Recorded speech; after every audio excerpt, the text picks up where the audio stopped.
Well, welcome back to the Most Accurate Podcast. I'm Anthony Stalter alongside John Paulsen. And of course, John, I always say alongside. We're actually not alongside. You're on the other side. I'm in the Midwest. You're in the West Coast. We're not necessarily alongside, but I don't know why I always say that, John. But nonetheless, it's always good to see you. We are alongside digitally, so I think figuratively and digitally we are alongside each other. So it's fine. It's fine to say that. Keep saying that. I like it. I like it a lot.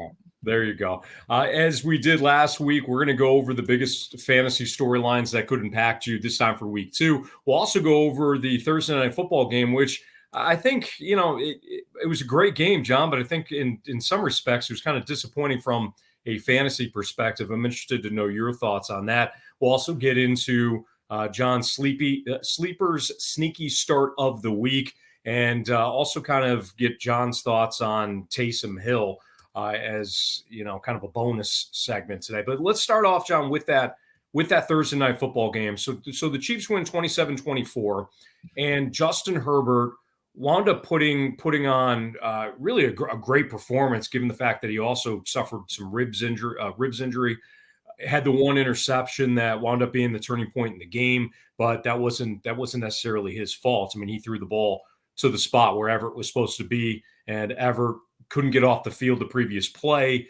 He seemed like he was worn down. The coaching staff couldn't get him off the field, and it wound up being an absolute disaster for the Chargers, who, for the most part, I mean, for the first 2.5 quarters, I thought they outplayed the Chiefs. But from a fantasy perspective, kind of a quiet game for Patrick Mahomes in some respects.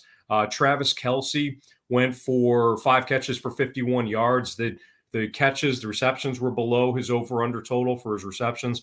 The yards missed. It went under by a pretty significant mark. When you look at the Chiefs and you talk first about Patrick Mahomes and Travis Kelce, what are your thoughts from a fantasy perspective?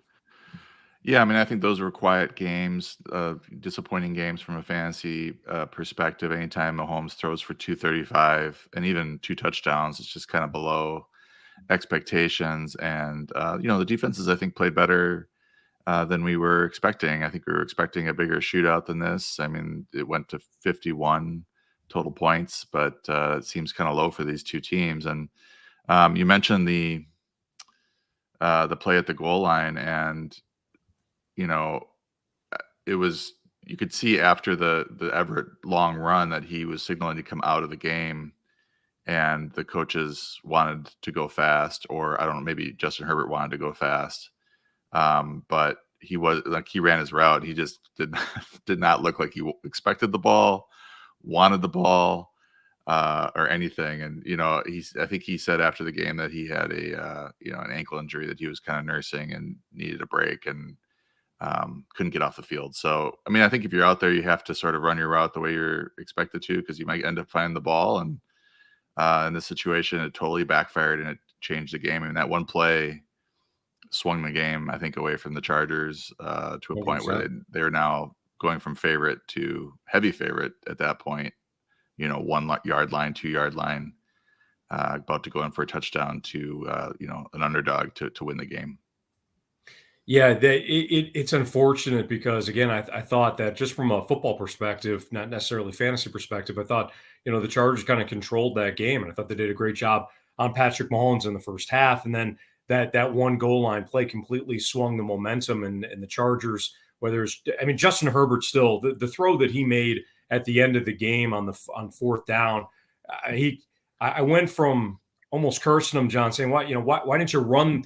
Why didn't you run for that first down on 3rd down? If anybody saw the game, he had 5, 6, 7 yards in front of him and decided to almost throw the ball away on 3rd down. Then he put, an absolute rope on 4th down. He made the big throw, winds up squandering a couple of plays, and then throws for a touchdown. It was one of those games from Justin Herbert where, it was up and down, but the fact that he gutted through a ribs injury was pretty significant.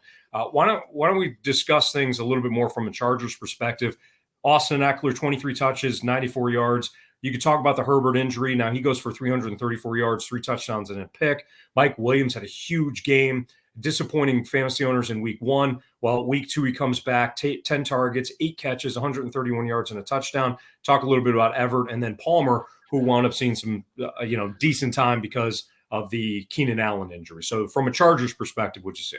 Yeah, you mentioned that DeAndre Carter throw or two that throw to DeAndre Carter. I was watching the game with my wife, and she's like, "That's a like really incredible throw." And I'm like, I think he had like he had like the margin of error of like a mailbox Yeah, to throw he, that in he threw because through the DeAndre Carter isn't. keyhole Yeah, of a I mean door. DeAndre Carter wasn't going to go up and get it. It was really had to be right exactly where he put it. Basically, he had maybe an inch on each side that he had room for error. Is really incredible throw. Um, just one more thing from the Chiefs standpoint, Juju only had 3 targets. That's certainly disappointing. We have to monitor this Kansas City receiving core. They did talk about this prior to the year that it's going to be kind of by committee, and Juju might not necessarily be a big part of the game plan every week, and they're not going to force him the ball. I think Kelsey is probably the one constant in this offense where you can trust him and put him in every week. But right now, we're wondering about the rest of these guys. And on the Charger side of the ball, a little bit disappointing. I mean, Mike Williams showed up, which was good. Had him ranked high. Was expecting him to bounce back from a bad week 1. And then, I mean, I think you remember the box score from week 1. Justin Herbert really distributed the ball. I don't think anybody had more than 4 targets against the Raiders. And in this game, we had three players with 10 targets, Eckler, Everett, and Mike Williams. And then Joshua Palmer with 8. And his game was a little disappointing. He was a sneaky start this week, but that touchdown at the end saved it. I mean, he was going to be a kind of a dud if not for that touchdown. Finished with 4 for 30 and a touchdown on 8 targets. And once again, DeAndre Carter kind of, really efficient. Caught 3 of 3 targets for 55 yards after a good game last week. So he could be a PPR kind of spot start while Keenan Allen's out. All right, John. Now moving on to some of the bigger storylines for week 2, and we actually start off with an injury from week 1. It was the biggest injury, the most significant one, and that's Dak Prescott. So Dak Prescott gets injured on that Sunday night game against the Buccaneers. He hurts his thumb, and it depends on who you believe within the Cowboys organization how long he's going to be out. But we know that the Cowboys are not going to pursue a quarterback as of right now. Jimmy Garoppolo was mentioned, but Garoppolo probably should just stay in San Francisco for now with the early struggles from Trey Lance. But it sounds like it's going to be the Cooper Rush show. So, what's your advice for Dak Prescott owners that can shift him maybe to IR or their bench for now? Do you recommend that they hold on to Dak Prescott? And then what's the impact, obviously, for the other skill position players for the Cowboys? Well, I think in 2 quarterback super flex leagues, you probably hold on to Dak, but it does sound like he might be out through the week 8 bye, week 9 bye. So, but then I also saw like a 4-week possible window. I think it was Schefter that said that it was going to be longer than that after the bye. So that's something to monitor. I think in redraft 1 quarterback leagues, you're probably looking at you can cut Dak and stream the position or find another quarterback to start in the short term. And you're probably not going to hold on to him unless you have a big bench. But as far as the Cowboys go, the other skill position players, I don't know that. I mean, Cooper Rush is obviously not as good as Dak Prescott, but it might not be a complete disaster. It sort of depends on if the offensive line can hold up because they've got some injuries on that offensive line. And if they can protect him, he might be okay. He's completed 37 of 60 passes in the last 2 seasons, appearing in 5 games, 62% completion for 486 yards. The yards per attempt is 8.1, which is very good. 3 touchdowns, 1 interception. So just on the surface, that doesn't look too bad. And maybe he can be a Band-Aid short-term fix here for this offense. But he was playing with Amari Cooper last year. With a better offensive line, I think in his 1 start or 1 game where he had a lot of action. So I don't think it's a death knell for like CeeDee Lamb because I think Lamb will see a ton of targets. Dalton Schultz will see a ton of targets because of the nature of this receiving core right now. Michael Gallup's still out. Jalen Tolbert was a no-show. He was a healthy scratch. So they just don't have a whole lot after Lamb and Schultz. So those guys should be okay in terms of workload. All right, moving on. Biggest week 2 storylines. How should 49ers how should owners handle the 49ers running back situation? Head coach Kyle Shanahan said, really it's a competition now for who the number 2 running back will be behind Jeff Wilson. You got rookies Jordan Mason and Ty Davis Price. They're going to compete in practice this week, and Shanahan says that he's going to go with the hot hand. That's according to Taylor Biscotti, who covers the league for NFL Network. But John, when it comes to this injury now, following the Elijah Mitchell injury, what do you think about the 49ers running backfield situation? And, from a fantasy perspective, what are your thoughts on some of these other names that I just mentioned? Yeah, so the timeline I've seen with Elijah Mitchell is about 8 games with this knee injury that he has, which is unfortunate. He's not the most durable guy. It just happened that his injury came in week 1 as opposed to, later on in the season or not at all. But it does sound like Jeff Wilson is the clear RB1 based on that quote you were saying. They were just from Shanahan. It sounds like they're talking about the backup behind Wilson. So in the 15 career games where he's seen at least 10 carries, he's averaged 17.5 touches, 81 yards, 0.8 touchdowns per game. That's from our market share splits app that Kevin Zutluko built for us at 4for4. Great app that I look at for this type of stuff. I think the touchdowns are probably a little optimistic, 0.8 touchdowns per game, given that Deebo Samuel has a much bigger rushing role than he did in years past there in San Francisco. So I would expect maybe 0.4 touchdowns, 0.5 touchdowns for Wilson, and because they do like to use Deebo a lot in the red zone there. So you're kind of looking at Wilson when that all shakes out as a mid to low range RB2.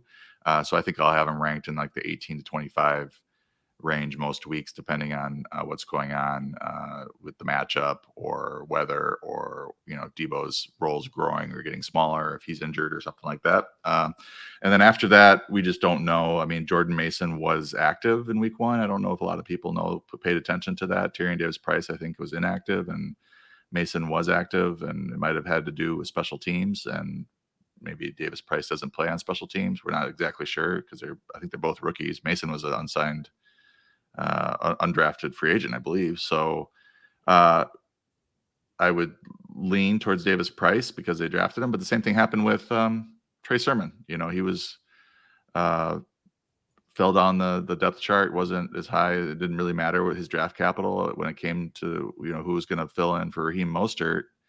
It was Elijah Mitchell, not Trey Sermon. So we just have to see who's getting carries behind Wilson. But it's not a bad idea to stash either or both of these guys if you have space on your bench, because this is a productive running game. And Wilson, the concern with him is that he's had quite a few injuries over the years and has been unable to stay healthy, just like Elijah Mitchell. So he wasn't a guy that I was putting $100 down in our keeper league, Anthony. I know our friend Joe did do that to get him, which is kind of what I typically do. I think 2 years ago, James Robinson.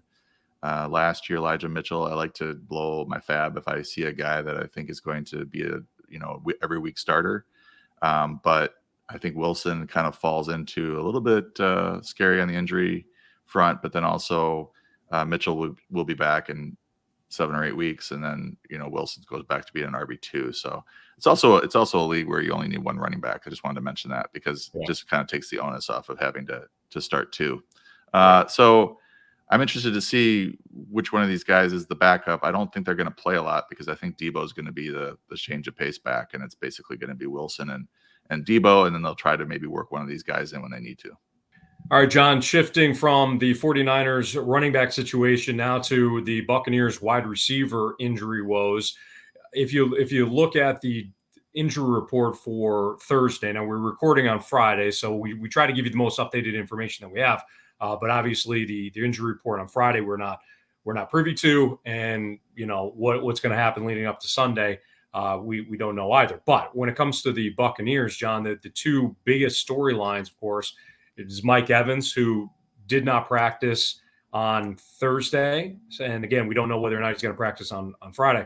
But Mike Evans did not practice Thursday. Chris Godwin did not practice Thursday. Julio Jones did not practice Thursday. I always ask you to kind of look at your crystal ball and determine whether or not these guys are going to play. You don't know, but what's your best advice when it comes to fantasy owners that are looking to start any of these wide receivers? Yeah, I mean, I would assume Godwin is out. So his managers should not expect him to be available for a few weeks, but maybe he'll be able to make it back before that. But they really shouldn't rush him back at this point. But a quick Twitter search here. It looks like 4 minutes ago, we have video now. This is the wonders of technology where we have Julio Jones and Mike Evans warming up before Friday's practice. So it appears that they are going to do at least a limited practice today, which I would assume would put them at least questionable for this week's game. The tricky thing here, week 2, the Bucks play early, so that's not tricky. If it was a late game, it makes it tricky. But it reminds me of our Run DMC song, "It's Tricky, Anthony." It's an early game, so we should have a good idea prior to lock whether or not they're going to play. Actives come out at 8:30 Pacific, so an hour and a half before game time. We should know if both players are active. I would assume they both will be if they're practicing today. It sounds like maybe they just Julio too, from your days as a Falcons fan. I know you're still a Falcons fan, but his days in Atlanta, a lot of rest days, a lot of veteran rest days for him, especially getting at this age. He's, we don't need him out there for 3 practices a week to get him to go on game day. So I think they'll both be able to play. Yeah, John, Julio Jones has built-in rest quarters, I think. Or at least that's what he did in Atlanta. It's like, all right, where's Julio? Oh, he's got a rest quarter in the second quarter. Hell of a player, but he spends a lot of time either on the sidelines in games or sidelines in practices. All right, same game. You got the Saints, you got the Bucs, and Alvin Kamara is dealing with a ribs injury. He did not practice on Thursday either. This one might be a little bit bigger of a deal. Now, you can always wear the flak jacket and all that if you're a running back. But John, Alvin Kamara, I think, kind of disappointed in week 1. Fantasy owners might be a little nervous here in this injury status for week 2. Yeah, and this was a midweek downgrade, and we're not exactly sure when this injury was sustained. So if it was sustained this week after the game, then that makes it less likely that he's going to play. But if this was something that was bothering him, and they sometimes will do a practice and then they'll have a day off and then they'll come back. So it really depends on what he's going to do in practice today. If he's out, probably Mark Ingram is the play. He's 32 years old now, so we have to sort of limit our expectations as to what we can expect. I believe they still have Tony Jones and Dwayne Washington on the roster. If you can double check that. We're diving in deep to the Saints. Yeah, and then I heard some rumors that they were looking at Latavius. So let me pull up their roster live. You can see a window into what I do daily, trying to figure out who's so on the team. It would be Dwayne Washington and Tony Jones. You were right. Yeah, and then I don't think they've signed. I didn't see that they signed. They did sign Latavius to the practice squad, so he's the other option. I think he's sort of the, break glass if there's fire type of an option if Kamara is out. So we'll see what he does today and kind of go from there. But if he's out, I would assume Ingram in the bulk role with Jones and Washington, maybe getting some touches behind him. They could bring in Latavius. He's pretty familiar with the team and everything, so he could leapfrog those guys, but I would kind of doubt it. They had Jones and Washington on the roster this whole summer, so I would expect those guys to be the backups. All right, so one player that did not disappoint in week 1, John, that was Michael Pittman, Colts wide receiver, but same situation here, and we don't like to see the midweek downgrade, and that's exactly what we're dealing with Michael Pittman. He went from a limited participant in practice on Wednesday to not practicing yesterday, which would be Thursday. So we don't want to see this situation, especially with Michael Pittman coming off a really big game in week 1, despite the disappointment for the Colts and the offense as a whole. John, Matt Ryan found Michael Pittman early and often last week. Yeah, and mentioned that the Saints play early on Sunday. As for the Colts, again, we're going to have to wait and see what Pittman does today. I keep saying that, but that Friday practice is so important They also play early. If he comes back and is limited or full, especially, then I wouldn't worry too much about his production. I think the thing to kind of note here is that Alec Pierce, the number 2 guy there, has concussion symptoms that he came down with after the game. So you might see more Paris Campbell, Ashland Doolin, and certainly if Pittman's also out, then all of a sudden Paris Campbell, Doolin become sneaky starts because maybe Nyheim Hines gets a bump in terms of snaps and routes that he's going to run. They could very quickly be hurting at receiver if they don't have Pittman in the lineup. All right. Now that we're through the biggest week 2 storylines, let's get into our sleeper sneaky start of the week. Sleeper sneaky start of the week. Our producers, John, they give us a bunch of S's to deal with, but sleeper sneaky start of the week. By week 8, I hope to have that down and clean, John. But as you know, you talked earlier about our league, and our league is run through Sleeper. And we love it. It's one of the fastest growing customizable fantasy football platforms in the industry. And if you head to sleeper.com, or you can download the app as well, you'll see the same thing that we do. I mentioned this last time that we did the podcast, John. We had a different website that we used, and I didn't think it was very user friendly, and it was difficult to draft. It was for me, it was a little bit difficult to find even where the waiver wire was. I was missing trade requests from other owners because again, it wasn't user friendly. But with Sleeper, all of that is in the past now. I love the draft. I love the format for drafting. I love the waiver wire, and it makes it easy with the app, of course, to swap out players if need be at the last second. Yeah, and just a quick aside, Anthony was raging during a draft. His draft room freezed. He went on a 10 text, 10 comment rant about how bad the site was and everything. So that's when I may have been drinking, John. Yeah, you may have had a beverage or two. Yeah.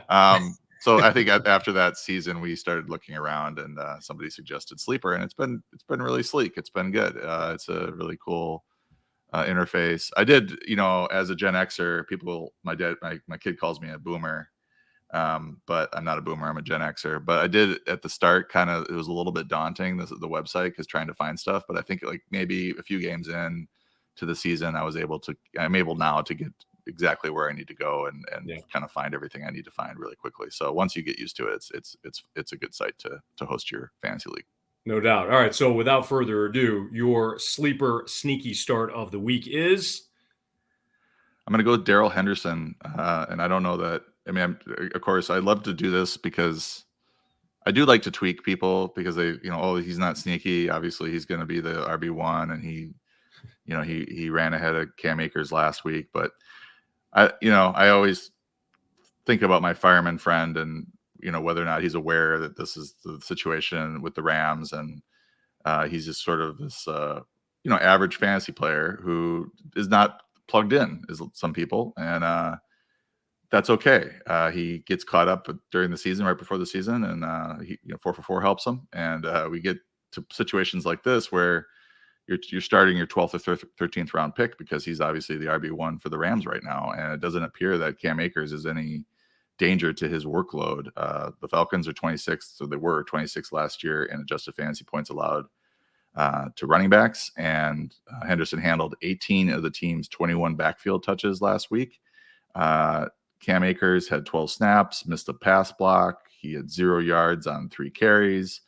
And I think Sean McVay is saying that he's responding well in practice and stuff, but I don't think that is going to lead to a timeshare of any sort of significance right now. Clearly, they think that Henderson is the better back.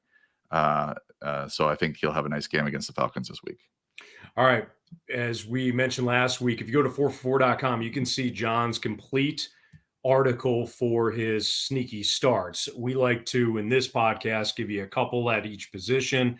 But if you go to, again, 4for4.com and you're a subscriber, you can see all of John's thoughts. I use the article a lot for DFS, not only just for our league, our year-long leagues, but when it comes to DFS, you're always looking for values. You're always looking to kind of complete your roster. And John's article really comes in handy each and every week. So sneaky starts. Let's start off with one of the quarterbacks, and you can see it on the screen actually. One of the quarterbacks that you like this week is in Detroit, and it's Carson Wentz.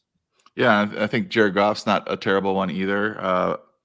This game is an interesting one to attack from a fantasy standpoint, DFS standpoint. There should be quite a few points scored in it. Jalen Hurts threw for 243 yards, averaged 7.6 yards per attempt against the Lions in week 1. The Lions, we know, don't have a great defense. Carson Wentz was obviously, I guess, electric, if he can be electric, against the Jaguars in week 1.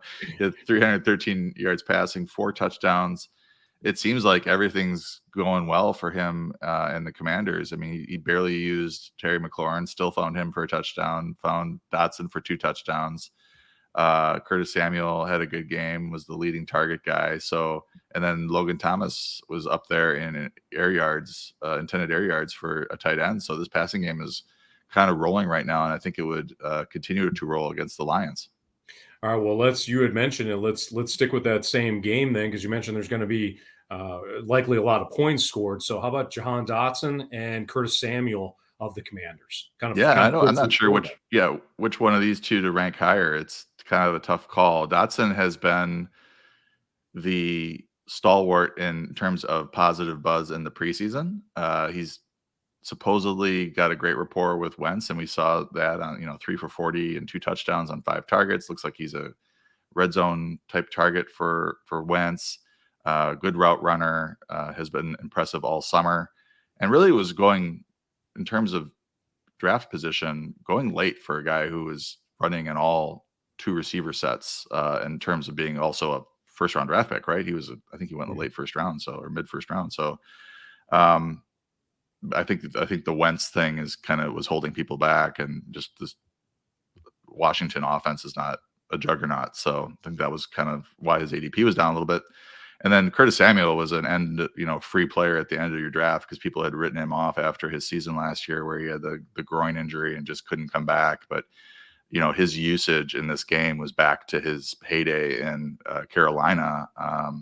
11 targets, 8 catches, 55 yards, touchdown. He's also running the ball. So I think, especially with Brian Robinson out, he's a factor in the running game behind Antonio Gibson. So I think both players, like this could be another 30-point game that the Lions are going to give up, and you might have some, plenty of touchdowns to go around for everybody. Hayden Hurst is one of the tight ends that you like this week. He made a great catch along the sidelines in that wild Bengals-Steelers game last week, and you like his perspective. You like his projection against Dallas this Sunday. Yeah, I think the word you're looking for is prospects, maybe. Prospects, I was like trying to help you out there. Yeah, mentally. I should note that my son, I got about an hour of sleep. My son is teething, so I apologize to viewers. Hopefully you'll be more sharp next week. But I should have just ran with projection there. It was good enough. The Hayden Hurst, the catch that you mentioned was really good. Like, he was wide open. Burrow floated it, and there's like no way he's going to catch this, and he leaped up and we thought maybe we would catch it, but get his feet down on top of it. Really showed good athleticism. And we have to remember with Hayden Hurst that high round draft pick, just kind of, he played in Baltimore and then kind of fell behind Mark Andrews, and then went to Atlanta, had a good year with Matt Ryan there, as you remember, and then all of a sudden Kyle Pitts comes in.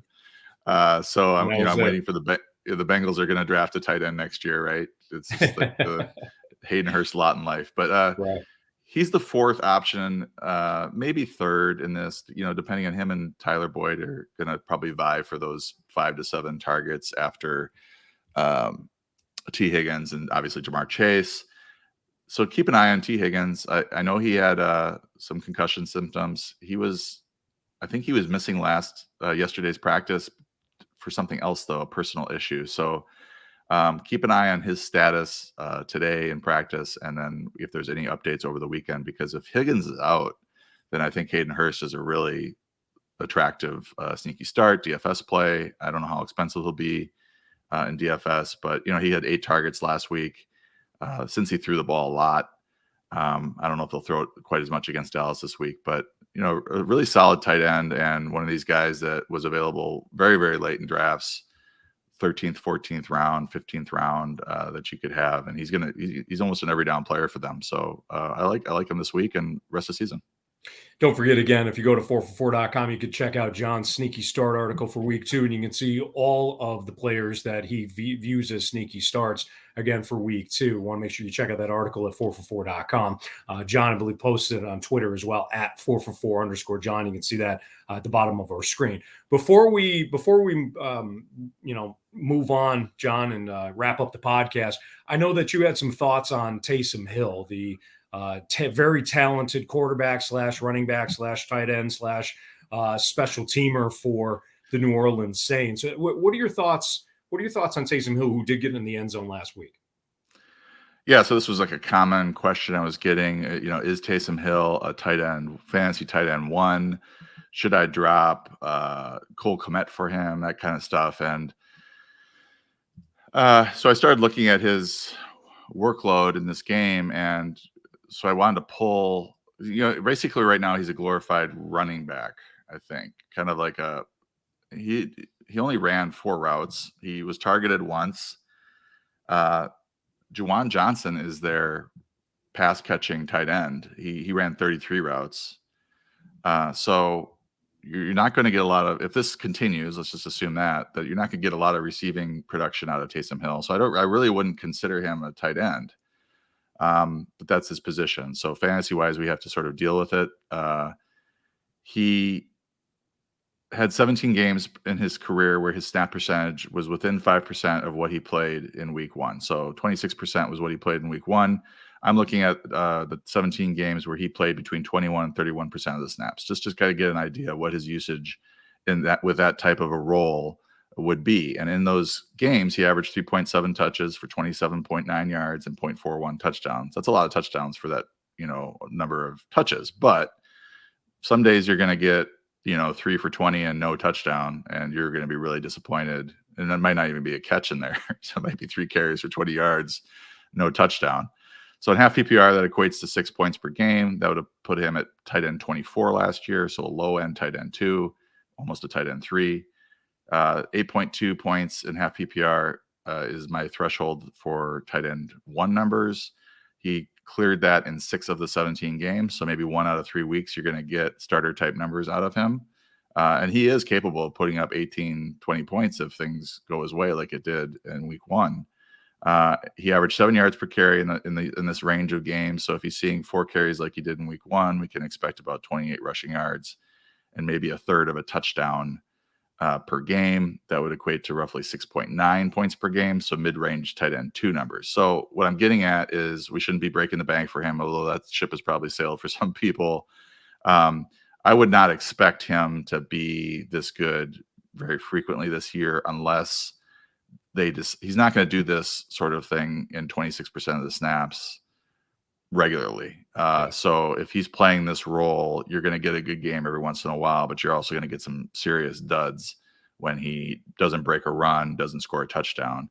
Now, if they start to have a package where he's dropping back and throwing a pass, or he starts to run more routes and becomes more of a traditional tight end in terms of receiving, then you can start talking about him as a tight end 1.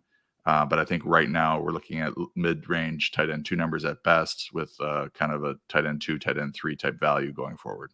All right, great stuff, John. Great stuff as always. We'll be back for week 3 here on the Most Accurate Podcast. We record each and every Friday morning, and hopefully I'll get a little bit more sleep, so my brain starts working a little bit better, John. But everybody, good luck in this week, whether you're playing year long or DFS. Everybody, good luck, and don't forget to check out John's rankings at 4for4.com, as well as all the outstanding content. We mentioned the sneaky starts article, but I know the guys do a great job when it comes to some betting angles and prop plays and things like that they like. So 4for4.com's got you covered wall to wall when it comes to not only fantasy but betting as well. Again, you can check us out on Twitter at Anthony Stalter or at 4for4_John. But John, have a great weekend. Again, always good to see you, my man, and we'll check back next Friday. Sounds good. All right, that's the Most Accurate Podcast. See you next week.